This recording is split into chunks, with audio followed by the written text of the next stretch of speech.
Warm greetings. Welcome to Saturday Sailing of Grammar of a Lake, a podcast with the goal to understand urban lakes of India. I'm Akash, a curious youth who has often wondered about the life of lakes around us.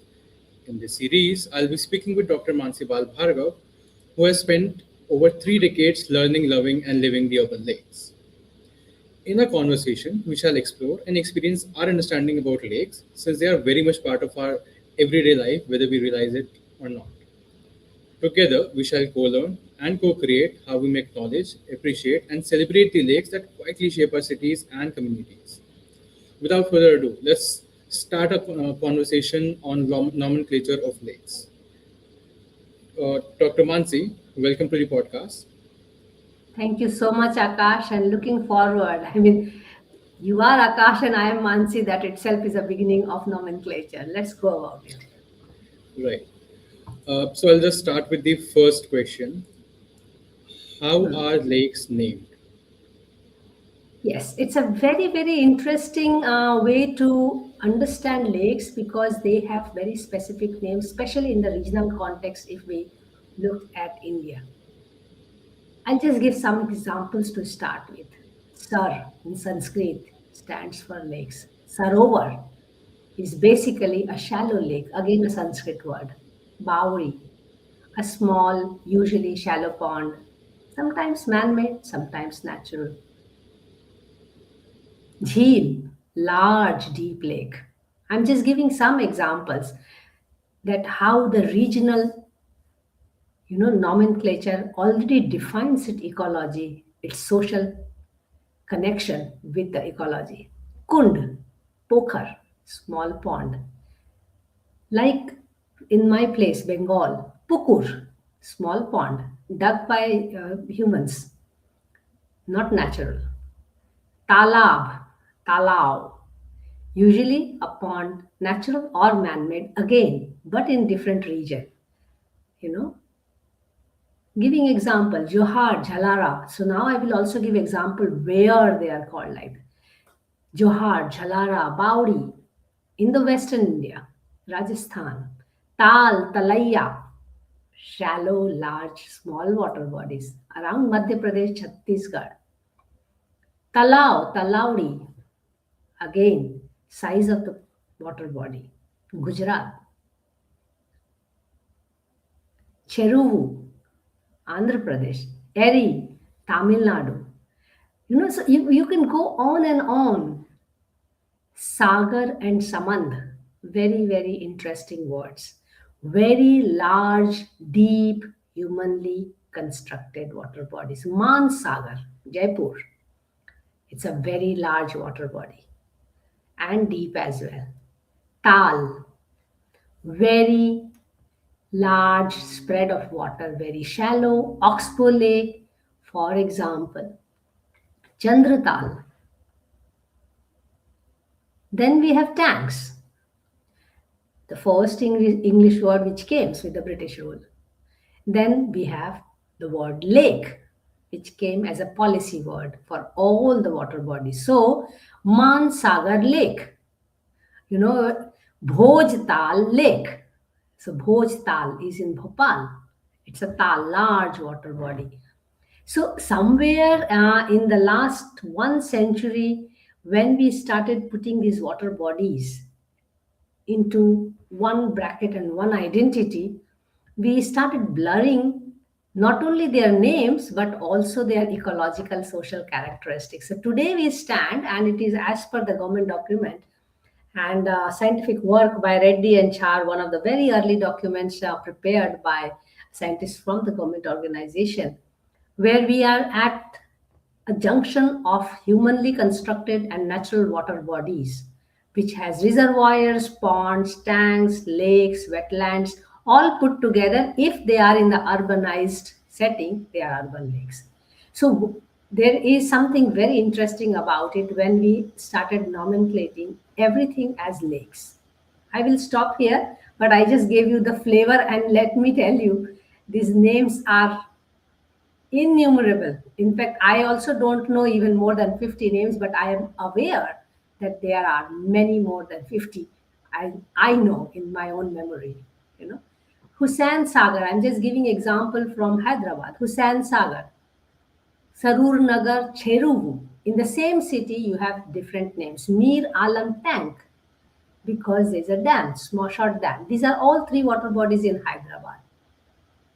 Naroda Talab, like in my city, Ahmedabad. It's a small little pond, Vastrapur Talab, small little pond. But when you talk about Sarkhej Rosa Tank, Makarba, then they are Makarba is a big wetland and Tank is an adjoining little humanly constructed water body. So they have coexisted over time and they had different names, and major distinction in names can be brought from whether it is humanly constructed or it is natural. South Indian temple tanks, Rajasthan old step wells, Gujarat step wells. You can go on and on. Indore step wells, very unknown and recently, I will not say invented, but reinvented by scholars, that Indore is rich in tanks. So I think the major distinction we need to understand in their names is how they are built. I will go further when we start digging more into the names. I'll stop here. Uh, so something you mentioned, uh, I heard about this. I think Britishers had named chai as chai tea once. Mm-hmm. I read this somewhere.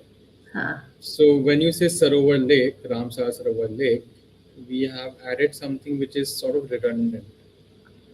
That's also I very will say interesting. it is homogenization, Hmm. because Okay. it is not redundant in the sense that today everything stands as lakes, and we need to understand the opportunities and challenges it brings. You know, Okay. so it's more probably because they finally found space in the policy document and they need to have some homogenized identity. Hmm. So Chilika Lake, whereas Chilika is a wetland. Hmm. It's Hmm. a regional wetland of Ramsar importance. Hmm. You know, Dipor Beel. Then we have on the official document lake, whereas Beel itself is a regional definition or name or nomenclature. Beel means water body, Hmm. Okay. shallow water body. So in Assam, I'm talking about Guwahati now. So I mean, the beauty of nomenclature in the past was that the nomenclature itself could tell who you are. Just like in our names, because we are using this podcast to also relate lakes as living beings, and I'm trying to really compare it with us. Like Hmm. our names in India already tells our caste, our religion. Hmm. Hmm. Hmm.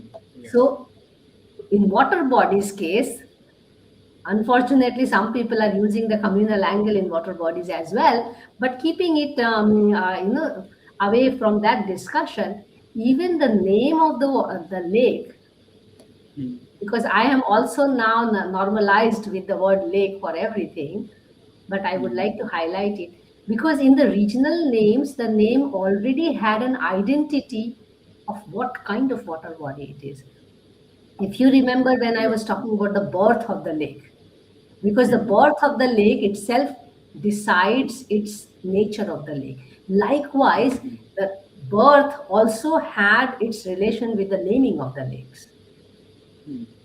Now, because you and I coming from different platform and different region, we needed a common conversation, and this is exactly what happened when Britishers started putting things into one format. Hmm. Okay. We got a common word called lake, Hmm. and it has its own pros and cons, which we will discuss today. Yes, yes. Okay. Coming to my second question, how is nomenclature of lake misunderstood? Yeah. So the misunderstanding arrives from the fact that the moment everything is a lake, we have a different notion of a lake. And whether it is a shallow, small water body, or small, deep water body, or shallow, large water body, or large, deep water body. I'm already giving you four scenarios of water bodies, it makes a huge difference in its ecology. I mean, I'm not even talking about in what setting it is located, So that difference is blurred. And then we started looking at all of them as one size fits all. So the solution for all the lakes became one because everything became lake. And the misunderstanding is there that everyone is maybe lake in the policy document, but on ground, they have their own identity. It is just like that I may come from a clan of Bhargavas, but I have my own identity, my own profession, my own living, my family, even within the larger community of this clan. Our family has a different identity. For example, my family has lot of lawyers and doctors. I'm just giving example. Likewise, every lake in a particular region, with because of certain physiography, has certain identity, and it will behave in certain way. But then, because it is lake, what we do in Kashmir, we will do the same treatment in Kanyakumari is the problem, because it comes under one name. And this is where I feel the water body has to be constantly reminded of its regional identity.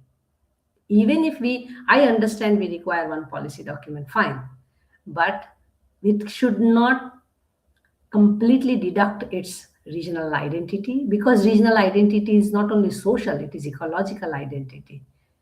I should put it other way, the regional identity is ecological, and around it the society moves around. Temple tank, classic example. Connections of Aries, which is, by the way, Erie is a water body in Tamil Nadu, where you will have a connection of lake, pond, wetland, and constructed tanks of temples. They are all connected through channels and canals, interconnected. In, let's say, in Gujarat and Ahmedabad, all these little ponds are naturally interconnected. I mean, every water body in the country is interconnected for that matter. So we need to understand the difference again between channels, canals, and rivers, streams, which are connecting these water bodies. So the misunderstanding is there actually that we think all water bodies are same. No, they are not same. And the fact that the misunderstanding also comes from the point that because they have a defined shape, the water bodies, and they have name in certain way, we also have completely forgotten that these are flowing water bodies. We have given them static identity. Whereas every water body in this country is naturally connected. So it's a every lake, pond, and tanks are also free flowing water bodies. They are not static water bodies. The biggest misunderstanding comes from there. So I feel the vulnerability of these water bodies started from homogenizing their identities. You know, all all size fits you. In one package. Okay, so I had 2 points to, I learned 2 points. Hmm. One is that though we are giving them the same name, that is lake, the actions we take on them or the perceptions we have on them because of that name can create misunderstanding. What we do in Yes. Kashmir should Hmm. not be done, let's say, in a lake in Bhopal. The Yeah, treatment should be absolutely. different. In Kanyakumari, I mean, we are talking about three geographies Hmm. and divided by 2,500 kilometers. Right. But then the document or the policy is talking about doing same treatment to all of them. Okay, so that The problem can lies create there. The confusion. misunderstanding lies there. And a bigger misunderstanding, which is coming from the fact that all, as I said, the definition of urban lakes comes from all kinds of water bodies. So reservoirs, ponds, tanks, lakes, wetlands. And then there are also very rich ecosystems which are very shallow, which are the most vulnerable and lost in the last 100 years. Peats, swamps, marshlands, mangroves, estuaries. The thing is, they did not have a specific name. So please understand, on one hand, we are talking about those who had names. They have different kind of challenges. But a small, shallow area of land which will fill in the monsoon and stay dry in non-monsoon period is almost not seen as a water body and occupied. And that is why we have lost so many water systems in the country in last 100 years, because they had no name also. So there is one thing that those who had names, the poor bill. The problem then starts with its how big it is, where it is. So designation and deletion will be something which we will talk about some in some session definitely. So name is about designating a lake, that it Right. has something name. But then these vulnerable water bodies, as I said, peat swamps, marshlands, they didn't even have names. Mangroves don't have names. Right. Estuaries don't have names. So they became the first, uh, I would say, water systems to be encroached. And we have to remind in every session that a lake, the homogenized name, lost is a land gained. And we are all eyeing land, land, and land. Well, that's very interesting. Named lakes have their own challenges, but the lakes which are not named are lost. They are prone Have to their encroach. challenges. So it's a bigger danger. I feel we should name Mm. the lakes. I Okay. mean, So yeah, I remember in my childhood playing in Maidans. That time I did see the loss of Maidans in the city itself is the loss of wetlands, peatlands, marshlands. Because as a Bengali, I mean, in Kolkata, all these peatlands, marshlands, we will also play in monsoon in Daldal. Marshland is Daldal. Football every time, whether it is raining or not raining, even it is full of, daldal, which is marshland, we would love to play and get ourselves clayed all over. So it was a public space, and unfortunately we saw it as a piece of land because it did not have a identity. At least some water bodies have identities. right, The yeah, moment we have identity, we have designated. designation. We have a So, delineation of it. So we'll talk about it some other yeah, session. But yeah, identity is important, and that's where name matters. You know? correct. Agree on that. So the second point, which is more surprising, is you said that the water bodies are interconnected. The Hmm. lakes are interconnected with each other. They're naturally interconnected. So you're saying that, and they're moving. They're not stagnant. They are moving. Yes, the biggest misunderstanding we have about so-called homogenized entity lake is that they are standalone bodies. We think river is flowing, lakes are not flowing. And that is the genesis of all the problems we face in the lakes in the Okay. country. Hmm. So the flow of lake is so slow that it is not visible to the naked eye. So that's the Yes, case. yes. And also the shallow water bodies, you see, we will say, oh, here it is water stagnant. Yeah. It's about perception. I will call it a shallow water body for some time Right. Okay. and let it stay like that. See, I mean, we will talk about it, its relation with air and everything. The loss of the shallow water bodies and the gain of the land is one of the key reasons we have many problems in the cities, whether it is flood, whether it is air pollution, whether it is shortage of water, all of these things. And because we lost those unnamed water bodies much faster, because nobody realized they are water bodies. Right. It's not easy to eat up the Bhopal or Bhojtal lake.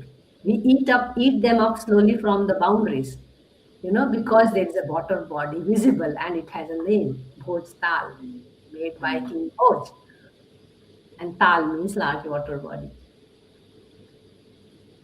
But those who do not have name, they became easy targets Right. for urbanization. We needed a lot of land for urbanization. And since they had no identity, swaha. All right. Moving to my next question, what challenges comes in the way of acknowledging lake nomenclature? Yeah. The challenge will be now undoing the homogenization of identity, I think. Because, and it has also some language issue, because now everything is lake. The little Vastrapur pond in my neighborhood is also a lake, and Chilika wetland, one of the largest wetland, Ramsar site, is also a lake. You're talking about 200 acres plus, and zero point 0.2 acres lake as lake, there is a problem in understanding. So undoing the homogenization may not be an option right now, but that itself is a challenge, because then everyone is getting educated in that way, and they start looking at same solution for all kinds of lakes, all kinds of water bodies, you know and I think it is definitely a need of the hour that we go back to history or the local regional identities and start looking at their birth, because that will also give us answer of their death and how they should be managed, what kind of ecology, what kind of fish, what kind of birds, you know so the as I said, the regional identity has lot of things embedded into the name itself. So I'll stop here. All right. Coming to my last question, how can we improve our understanding about nomenclature of lakes, and what would be your solution to course correct? Yeah, I think as I was saying in the previous part also, that undoing is not possible of the homogenization, but definitely adding the regional identity is possible into our policy documents. Because see, when it was required to have a homogenized identity, that was a different time frame. We cannot change past, but today we can definitely include that. Okay, Mansagar Lake, but it has a dam, it is so and so, it is at the foothill of the mount. I'm just giving one example. We can go to Chilka Lake, we can go to East Kolkata wetland, uh, you know. So the regional identity has to find its due respect and space in the policy document, and likewise in the conversation also.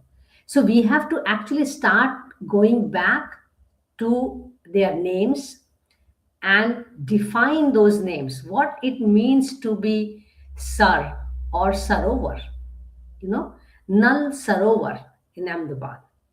It's a wetland, very shallow, and it's a now Ramsar site. And I must tell you, and with a lot of sadness, that last year our government completely unwatered the wetland in the peak summer, April, May, to deepen it.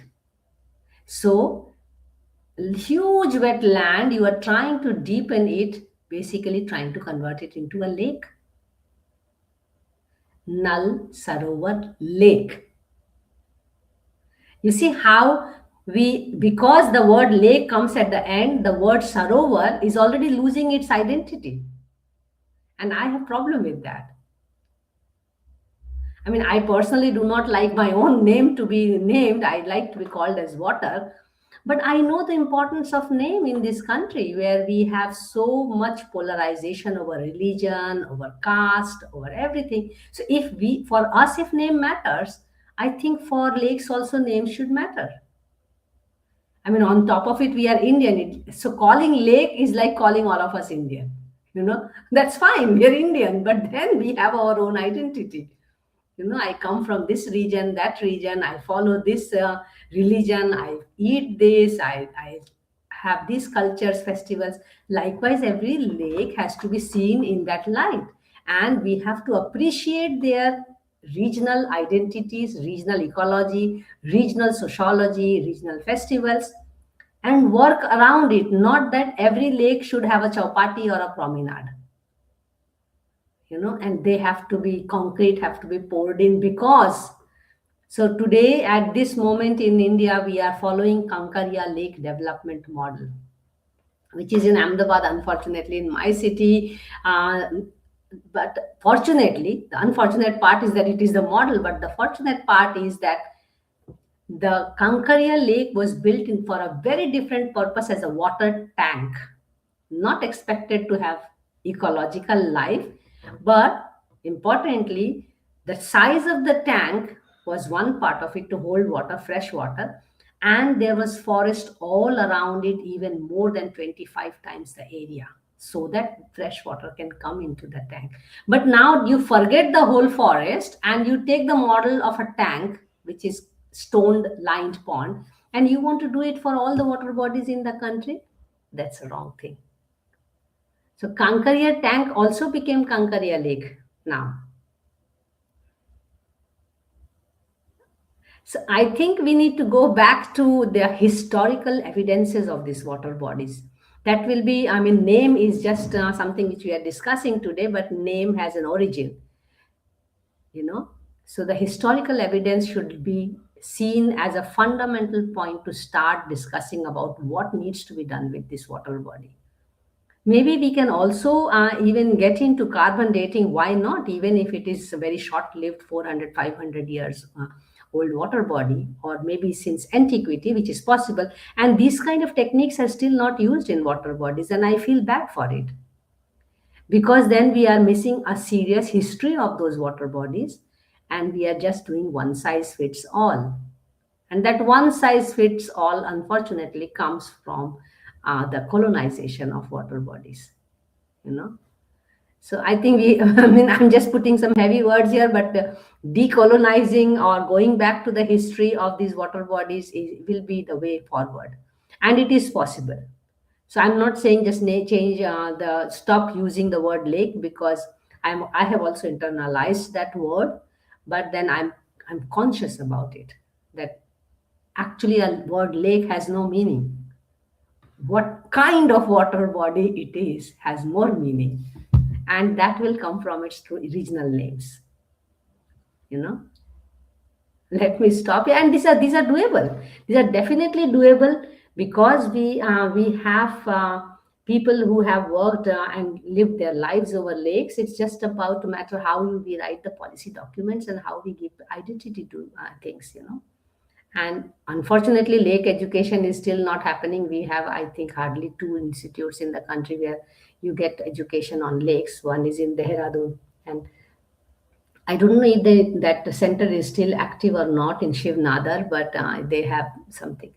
But if we are not teaching, there is still again a problem. Huh? So everything for me boils down to education. But if we still don't do it, but if we can change the policy, I think we can still work on it. Everything will go around policy and education, to be honest, and they are chicken and egg. Who will make policy? Who are educated about water bodies. So maybe get historians, get oral histories from people who, when I did my MPhil thesis and master's thesis in Thaltej area, there was very senior members, nearly 90 years old, nearly 80 years old. They were telling some wonderful stories of this lake, which is highly polluted now in my neighborhood, that people used to swim there. More than 50 villages around that lakes, they used to come there, and there was festival, competition, mela, everything. Even 30 years ago, I have gone for swimming in that lake when I did my master's thesis. Today, you cannot even imagine to swim in that water body. It is so polluted, you know. And Thaltej Talab, just the moment it became part of Ahmedabad Municipal Corporation, became Thaltej Lakes. So the whole essence of Talab got lost, you know. And that's my problem. Retain the identity of these water bodies. That will be my point. I'll stop here. Right. So we talked about retaining regional identity. That is one way forward, and understanding the birth of lake, the attributes of these water bodies when they were made, and of course, educating people on Yes. them will be a way forward in dealing with this issue. All right. I think that's the end of the session. Uh, so, concluding this session for our viewers, in case there are questions or comments, we are happy to hear from you.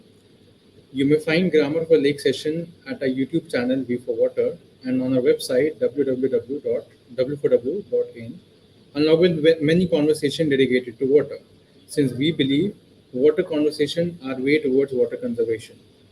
Stay tuned. See you again on Saturday Sailing. Take care and thank you for listening. Thank you, Dr. Mansee, for your time. Thank you so much, Akash. I hope we have our identity intact, but we can also work for their identity. Bye bye. Correct. Bye Bye. bye. Take care.